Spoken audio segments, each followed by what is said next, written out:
folks, how you doing? Papa Joe here. Sitting here in a little rain squall. Letting the lunch warm up back there.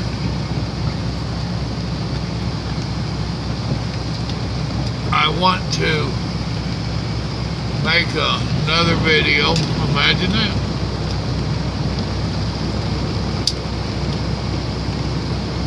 A lot of people are not going through my old videos, and winter is upon us. Turn that thing off. Winter is upon us, and I want to give you some reminders about your winter prep. A few things that you need. You need to go back and watch. I've got a couple videos on it. This will make like the third. Kitty litter. Carry you some kitty litter. Something to break ice off of the road from underneath your tires, around your tires. I suggest a straight claw hammer, which the claws ain't bent down like this, they're stuck out. It's like a Brayman hammer. It's what I suggest. A decent heavy duty one. It is multi-purposed. For one thing, with that claw being straight, you'd use it for breaking ice. Or it ain't totally straight, but it ain't bent down. They also make good for a good tire thumper. They also make good for if you do have your trailer brakes freeze up. They're good to beat on your brake hub back there with. Having a 3-pound little short sledgehammer is not a bad idea. That's good for beating on them with. Have you some alcohol? Just some cheap old rubbing alcohol. Now they do have it where you can pop the top and squeeze it and it squirts out. If you don't get that kind, make sure you have something to get a hole in top of that lid. But when them brakes freeze, you won't be able to squeeze it and use it like a squeeze bottle to shoot that alcohol up there around that brake. See, now it's raining and that bobtail is just hauling ass. That's an accident waiting to happen. Bobtails are hard to stop as it is. When you're on water like this, it ain't a good scenario. Make sure that you have 4 or 5 days worth of food. Period. Don't care if it's Chef Boyardee, buy any sausages, whatever. Make sure you got it. I got to check my food. I heard it microwave. If you stay up on the trucker news at all, you know that it's not uncommon for people to get snowed in, especially over there in the Pennsylvania area, for 2, 3, 4 days. Well, you want to be ready for that. So make sure you have enough food to carry you that long. Come on, Belt. Get in the hole, dadgummit. Thank you.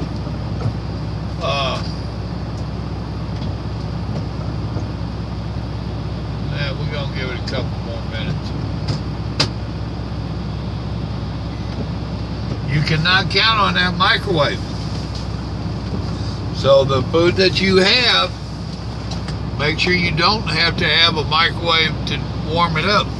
Make sure it is stuff that is edible, not warm. Your waters, liquids, cigarettes, anything that you need on a daily basis, make sure you carry 3 or 4 days worth of it.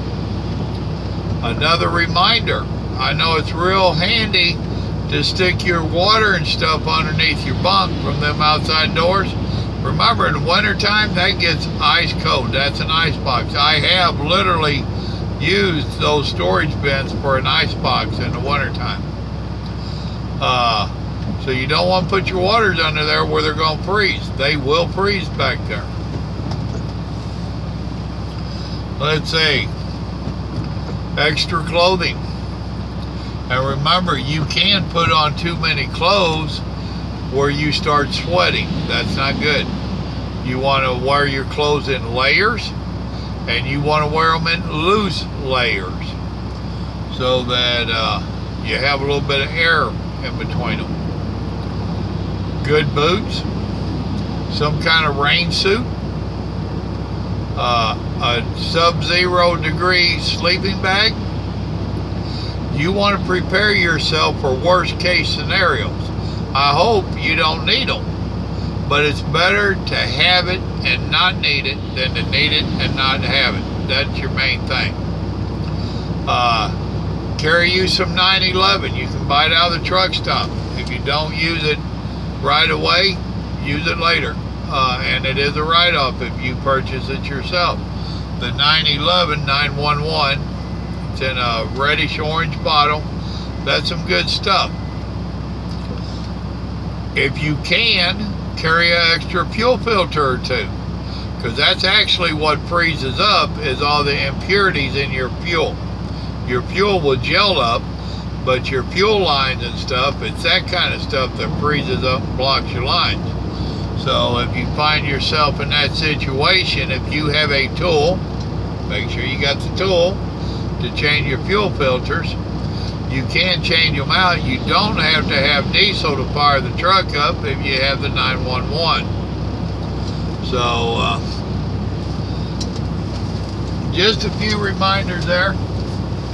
Kitty litter, that is for getting yourself unstuck.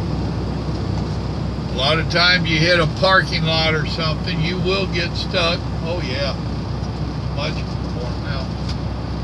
Another one of them open face cheeseburger, Swiss mushroom thingies.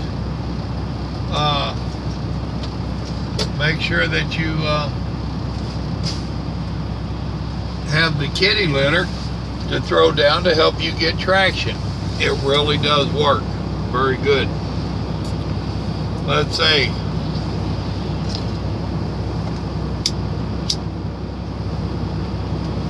Talked about your food supply, your hammer, your alcohol, your kitty litter. Something else that really don't hurt is to have you a blue tarp or a tarp. A lot of times if you're up in northern plains and that wind's howling, it's hard to keep your truck warm. It really is. Well, if you're in one of them situations, figure out how you're going to fasten it to the side. But if you can put a blue tarp down the side to block some of that wind from blowing underneath your truck, it helps the truck to warm up. It also helps to keep your fuel from gelling up. In extreme weather, keep track of your weather. Don't let your fuel get below a half a tank for a couple reasons. The less fuel, the easier it is for it to gel up. Plus, you never know when you're going to get in that 4-day backup. So if you have a half a tank, 100 gallon, you normally idle, roughly speaking, a gallon an hour. So 100 gallons only going to last you about 100 hours. That's roughly speaking 4 days. See where I'm going with that? If you do get in one of them backups where it looks like you're going to be down for quite a while, that's when you need to add a little more additives to your fuel. I wouldn't go telling the company about it and all that nonsense, because you can add too much. Too much of the additives can burn out your fuel injectors. So I wouldn't go telling a lot of people everything that I do. I wouldn't do it. But if it looks like you're in one of them big major backups and you're going to be there a while, I'd go ahead and add some additives to it, a little extra, so that I knew mine wasn't going to fuel up. I knew mine would run and keep me alive. In them circumstances, that's the bottom line. Speaking of keeping alive, you don't like, this ain't the most popular subject, oh well. Have your emergency bathroom situation. However you have to go tinkle or number 2, have it prepared. I have my preps. I carry that year round because you never know, and the older you get, the worse it gets.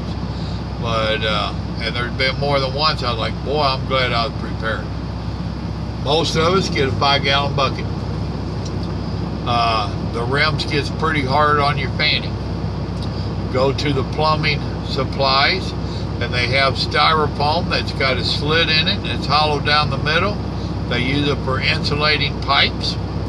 Get you one of those and cut it to size, cut it in half, and conform it where it will fit around the top of your can. That helps your fanning. Make sure you have the proper size trash bags to go in it. Don't be one of these Walmart people using Walmart bags.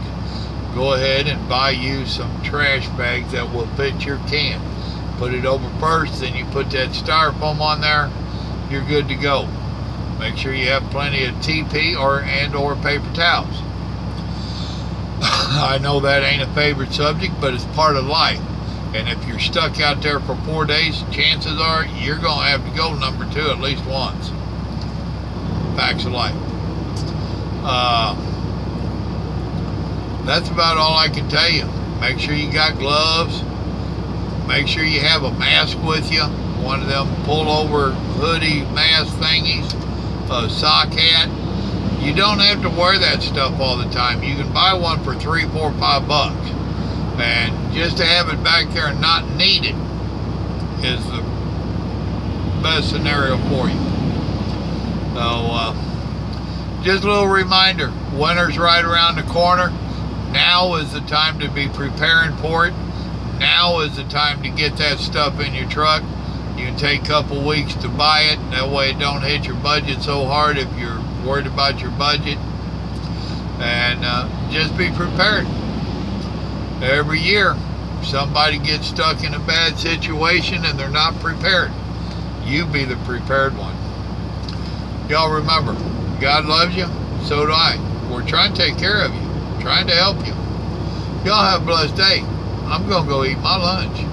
Bye now.